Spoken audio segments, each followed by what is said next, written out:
জুলাই গণহত্যায় জড়িত ফ্যাসিস্ট আওয়ামী লীগকে নিষিদ্ধের দাবিতে রাজধানীর শাহবাগ মোড় অবরোধ করে বিক্ষোভ করছে এনসিপি সহ কয়েকটি রাজনৈতিক দল। মধ্যরাতে বিরতি দেওয়ার পর সকাল থেকে আবারও এই কর্মসূচি শুরু করে তারা। আওয়ামী লীগ নিষিদ্ধের দাবি এবং জুলাই গণহত্যার দায়ে দলটির বিচার দাবি করে বিভিন্ন স্লোগান দিচ্ছেন বিক্ষোভকারীরা। একই দাবিতে বিক্ষোভ চলছে দেশের বিভিন্ন অঞ্চলে। শাহবাগ মোড়ে যান চলাচল বন্ধ হওয়ায় ভোগান্তিতে পড়েছে শাহবাগমুখী মানুষেরা, তবে রোগী বহনকারী গাড়ি চলাচল করছে স্বাভাবিকভাবে। শুক্রবার যমুনার সামনে সমাবেশ থেকে আন্দোলনকারীরা ঘোষণা দেন, প্রজ্ঞাপনের মাধ্যমে দলটি নিষিদ্ধ না হওয়া পর্যন্ত শাহবাগ ব্লকের কর্মসূচি চালিয়ে যাওয়ার।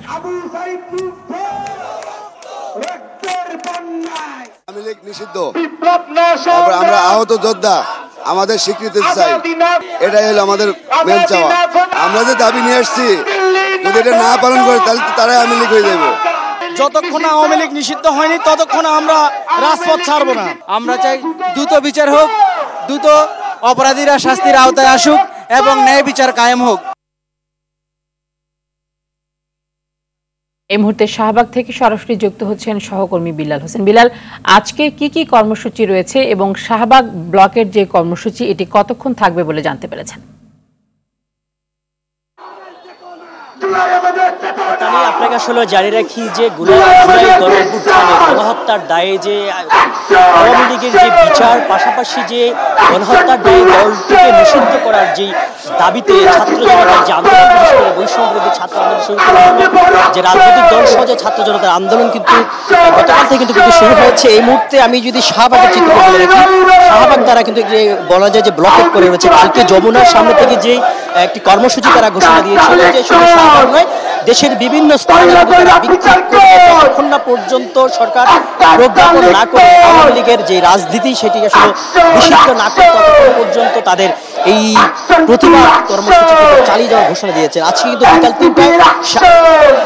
আজকে কিন্তু বিকাল ৩টা হচ্ছে শাহবাগে একটি বিশাল একটা সমাবেশের গতকাল রাত থেকে কিন্তু এই শাহবাগ পুরোটাই ব্লকেট করে তারা কিন্তু অবস্থান নিয়েছে। আমরা এখানে দেখে চেষ্টা করছি, সকালটা কিন্তু এই শাহবাগের যে মোড়টি পুরোটাই ব্লকেট করে দেওয়ার কারণে কিন্তু আশপাশে যে যান চলাচল সেটি কিন্তু বন্ধ হয়েছে। পাশাপাশি আপনাদের বলা রাখি, শুধু ঢাকা শহর নয়, দেশের বিভিন্ন প্রান্তে কিন্তু তাদের যে চলমান যে কর্মসূচি, সেই কর্মসূচি কিন্তু চালিয়ে যাওয়ার কিন্তু তারা ঘোষণা দিয়েছেন। এখান থেকে যে দাবিটি উঠছেন যে জুলাই যে শেখ হাসিনার সরকারের যে নেতৃত্বে যে জুলাই যে আন্দোলনে দমন করার নামে যেভাবে গণহত্যা চালানো হয়েছে, সেই গণহত্যার যে দৃশ্যমান বিচার কিন্তু তারা এখনো দেখতে পায়নি, সেটি কিন্তু অভিযোগ করছেন। তারা যেটি বলছেন যে গণহত্যার দৃশ্যমান বিচার করতে হবে, পাশাপাশি যে এই দল যাতে পুনরায় যে রাজনীতিতে যেন না, তাদের যে রাজনীতি করার অধিকার নেই, কারণ যে এই যে গণহত্যা চালিয়েছে সেই গণহত্যার দায়ে দলটি রাজনীতি নিষিদ্ধ এবং যে সকল নেতাকর্মীরা কিন্তু বিদেশে চলে গিয়েছেন তাদেরকে ইন্টারপোলের মাধ্যমে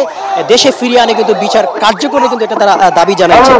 এখান থেকে আরেকটি তথ্য আপনাদেরকে দিয়ে রাখি, তারা যেটি বলছেন, যদি যতক্ষণ না পর্যন্ত আমরা এই দাবি সরকারের পক্ষ থেকে, অন্তর্বর্তী সরকারের পক্ষ থেকে সুস্পষ্ট একটি রূপরেখা না আসবে, কতক্ষণ পর্যন্ত আসলে আওয়ামী লীগের রাজনীতি নিষিদ্ধের একটি রূপরেখা না আসবে, পাশাপাশি যে বিচার কার্যক্রমের একটি রূপরেখা না আসবে, ততক্ষণ পর্যন্ত কিন্তু শুধু তারা এই শাহবাগ নয়, দেশের বিভিন্ন স্থান থেকে তাদের যে চলমান কর্মসূচি সেটি কিন্তু চালিয়ে যাবে।